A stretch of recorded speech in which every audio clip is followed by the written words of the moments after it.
இந்த 40 நாட்களும் பார்த்து விட்டேன், ஏமாற்றம் மட்டும்தான் மிச்சம் என்று அவர் சொன்னார்.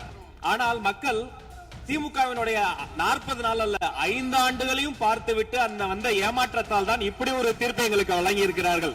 அமைச்சர்கள் மகிழ்ச்சி, ஆளுநர் மகிழ்ச்சி என்றெல்லாம் சொன்னார். இந்த அரசில் தமிழ்நாடு மக்கள் மகிழ்ச்சியாக இருக்கிறார்கள் என்பதை தான் இன்றைய சட்டமன்றத்தினுடைய போக்கு காட்டுகிறது. பள்ளி மாணவர்கள், ஒரு கல்வித்துறை அமைச்சர் நான், பள்ளி மாணவர்களினுடைய புத்தக பையிலே அன்றைய முதல்வர் ஸ்டாலின் படத்தை நாங்கள் போடவே இல்லையே என்று பெருமையாக சொன்னார். அப்புறம் ஏன் சார் லேப்டாப்ல மட்டும் அந்த படத்தை போட்டீங்க?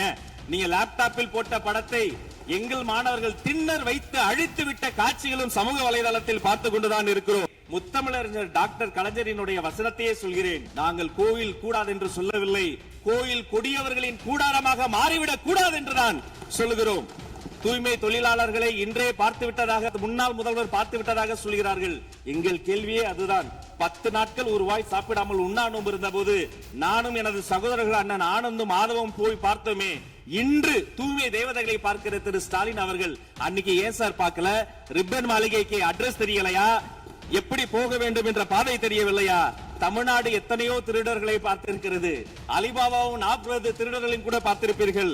அலிபாபாவும் ஃபியூஸ் கேரிய திருடர்களையும் இப்போதுதான் எங்களுடைய மின்சாரத்துறை அமைச்சர் பார்த்துக் கொண்டிருக்கிறார்.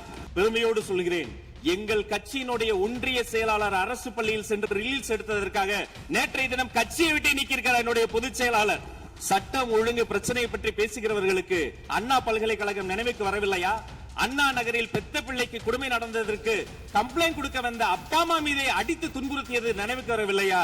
யார் அந்த மேலிடம் என்று கேட்பவர்களுக்கு யார் அந்த சார் என்பது நினைவுக்கு வரவில்லையா என்பதை உங்கள் மூலமாக நான் கேட்டுக்கொள்கிறேன். இந்த சோஃபா கதையை எண்ணிக்கை விட போகிறார்கள். எங்கள் தலைவர் சினிமாவை விட்டாலும் அவர்கள் அட்லி என்கிறார்கள், புஷ்பா என்கிறார்கள், ஜுராசிக் பார்க் என்பார்கள் போல் இருக்கிறது. ஒன்று சொல்லிக் கொள்கிறேன், அந்த சோஃபா அவர்கள் வாங்கியது, அவர்களினுடைய வசதி கருத்து வாங்கியது. மதிப்பிற்குரிய அண்ணன்களை நீங்கள் சிறுமைப்படுத்தக் கூடாது. ஆனால் ஒன்று உறுதி, எந்த காரணம் கொண்டும் பார்க்க வருகிற கூட்டணி தலைவர்களுக்கு மட்டும் பிளாஸ்டிக் சேர் போட்டதை போல சிறுமைப்படுத்தக்கூடிய கட்சி தமிழக வெற்றி கழகம் இல்லை என்பதையும் நேரத்தில் நான் தெரிவித்துக் கொள்கிறேன்.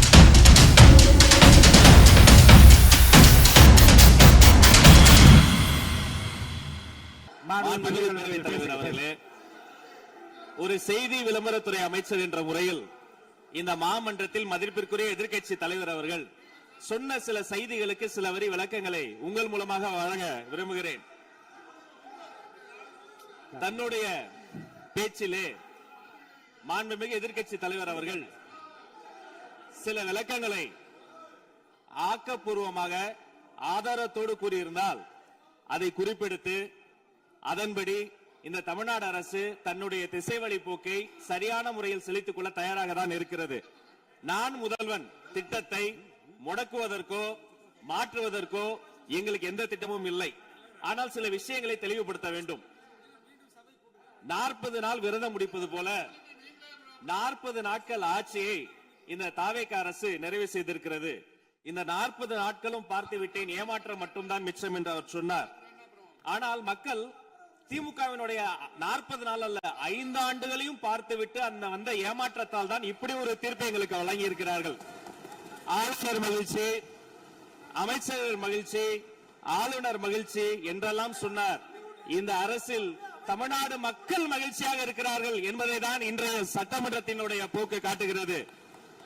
நான் முதல்வன் திட்டத்தை பொறுத்தவரை தமிழ்நாடு முழுக்க இருக்கக்கூடியவர்களை நான் முதல்வன் என சொல்ல வைத்துவிட்டு ஒரே ஒரு குடும்பத்தில் மட்டும் முதல்வர்கள் வந்து கொண்டிருக்கின்ற போக்கை மாற்றுவதற்காக தான் இப்படி ஒரு சட்டமன்றம் அமைந்திருக்கிறது. தமிழ்நாடு வரலாற்றில் முதல் முறை முதலமைச்சர் மட்டுமல்ல, மாண்புமிகு சி ஜோசப் விஜய் அவர்கள் முதல் முறையிலேயே முதலமைச்சராக இருக்கிறார். அவருக்கு பிறந்தநாள் வாழ்த்துக்களையும் சொல்லிக் கொண்டு நிதி ஆயோக் கூட்டத்தில் மாண்புமிகு முதல்வர் சொன்னதெல்லாம் 40 நாட்கள் நீங்கள் செய்திருக்க முடியாது, அது திமுக தான் காரணம் என்று சொன்னார்கள். நானும் அதை தான் சொல்கிறேன்.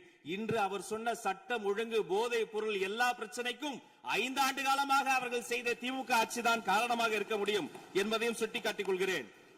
பள்ளி மாணவர்கள், ஒரு கல்வித்துறை அமைச்சர் நான், பள்ளி மாணவர்களினுடைய புத்தக பையிலே அன்றைய முதல்வர் ஸ்டாலின் படத்தை நாங்கள் போடவே இல்லையே என்று பெருமையாக சொன்னார். அப்புறம் ஏன் சார் லேப்டாப்ல மட்டும் அந்த படத்தை போட்டீங்க? நீங்க லேப்டாப்பில் போட்ட படத்தை எங்கள் மாணவர்கள் திண்ணர் வைத்து அழித்து விட்ட காட்சிகளும் சமூக வலைதளத்தில் பார்த்து கொண்டுதான் இருக்கிறோம். ஒரு வரியில் சொல்லுகிறேன், கோயில் பிரச்சனையை முத்தமிழறிஞர் டாக்டர் கலைஞரினுடைய வசனத்தையே சொல்கிறேன். நாங்கள் கோயில் கூடாது என்று சொல்லவில்லை, கோயில் கொடியவர்களின் கூடாரமாக மாறிவிடக் கூடாது என்றுதான் சொல்லுகிறோம். தூய்மை தொழிலாளர்களை இன்றே பார்த்து விட்டதாக முன்னாள் முதல்வர் பார்த்து விட்டதாக சொல்கிறார்கள். எங்கள் கேள்வியே அதுதான். 10 நாட்கள் ஒரு வாய் சாப்பிடாமல் உண்ணாநோம்பு இருந்த போது நானும் எனது சகோதரர்கள் அண்ணன் ஆனந்தும் மாதவம் போய் பார்த்தோமே. இன்று தூய்மை தேவதைகளை பார்க்கிற திரு ஸ்டாலின் அவர்கள் அன்னைக்கு ஏன் சார் பார்க்கல? ரிப்பன் மாளிகைக்கு அட்ரஸ் தெரியலையா? எப்படி போக வேண்டும் என்ற பாதை தெரியவில்லையா? தமிழ்நாடு எத்தனையோ திருடர்களை பார்த்திருக்கிறது. அலிபாபாவும் 40 திருடர்களையும் கூட பார்த்திருப்பீர்கள். அலிபாபாவும் ஃபியூஸ் கேரிய திருடர்களையும் இப்போதுதான் எங்களுடைய மின்சாரத்துறை அமைச்சர் பார்த்துக் கொண்டிருக்கிறார். அதை குறித்த நடவடிக்கை எடுக்கப்பட்டுக் கொண்டிருக்கிறது. அவர்கள் மின்வெட்டை குறித்து சொன்னதற்கு மாண்புமிகு புரட்சி தலைவி அம்மா அவர்கள் இதே மாமன்றத்தில் சொன்ன ஒரு வரியை சுட்டிக்காட்ட ஆசைப்படுகிறேன். இந்த மாமன்றத்திலே தமிழ்நாட்டிற்கு மின்சார தடையை அறிமுகம் செய்த திமுக அதற்கு மின்சார தடையை பற்றி பேசுகிறது என்று அவர் கேட்டார். கலைஞர் வண்ண தொலைக்காட்சி கொடுத்தார்கள், அந்த நாட்களை பார்க்க முடியாது. கலைஞர் வண்ண தொலைக்காட்சி கரண்ட் இல்லாம கருப்பு வெள்ளையா பிளாக் அண்ட் ஒயிட்டாவே போன அந்த காலங்களை எல்லாம் மறந்துவிட்டு ஆதாரம் இல்லாமல் உண்மைக்கு புறமான செய்திகளை மாமன்றத்தில் அவர்கள் சொல்வதை இதோடு நிறுத்திக் கொள்ள வேண்டும். நேரலையை குறித்து கேட்டார்கள். எனக்கு ஆச்சரியமாக இருக்கிறது. 3 ஆண்டு காலமாக ஒரு தொழில்நுட்ப கோளாறாக அன்றைய சபாநாயகர் நேரலையை இருட்டடிப்பு செய்து விட்டார். ஆனால் இன்று மாண்புமிகு சபாநாயகர் நேரலையை கொடுத்துக் கொண்டிருக்கிறார். அவருக்கு எங்கள் சார்பாகவும் நன்றியை கூறிக்கொண்டு விவசாயிகளை குறித்து இந்த மாமன்றத்தில் ஒன்று சொல்கிறேன். தமிழ்நாடு வரலாற்றிலேயே விவசாயிகளினுடைய சங்கத்தின் தலைவர்கள் மீது குண்டாஸ் போட்ட ஒரு சர்க்கார் திமுக சர்க்கார். ஆனால் அவர்கள் கண்ணீரை போக்க நாங்கள் போராடி கொண்டிருக்கிறோம். அரசு பள்ளிகளில் எந்த கட்சிக்காரர்களும் அது தாவேக்காரர்களாக இருந்தாலும் சரி பள்ளி மாணவர்களை தொந்தரவு செய்யாதீர்கள் என்று சொன்னதோடு மட்டுமல்ல, பெருமையோடு சொல்கிறேன், எங்கள் கட்சியினுடைய ஒன்றிய செயலாளர் அரசு பள்ளியில் சென்று ரிலீஸ் எடுத்ததற்காக நேற்றைய தினம் கட்சியை விட்டு நீக்கியிருக்கிறார் என்னுடைய பொதுச் செயலாளர். சட்டம் ஒழுங்கு பிரச்சனை பற்றி பேசுகிறவர்களுக்கு அண்ணா பல்கலைக்கழகம் நினைவுக்கு வரவில்லையா? அண்ணா நகரில் பெத்த பிள்ளைக்கு கொடுமை நடந்ததற்கு கம்ப்ளைண்ட் கொடுக்க வந்த அப்பா அம்மா மீதை அடித்து துன்புறுத்தியது நினைவுக்கு வரவில்லையா? யார் அந்த மேலிடம் என்று கேட்பவர்களுக்கு யார் அந்த சார் என்பது நினைவுக்கு வரவில்லையா என்பதை உங்கள் மூலமாக நான் கேட்டுக்கொள்கிறேன். இடையில் ஆங்கிலத்தில் ஒரு விஷயம் சொன்னார், to remain silent.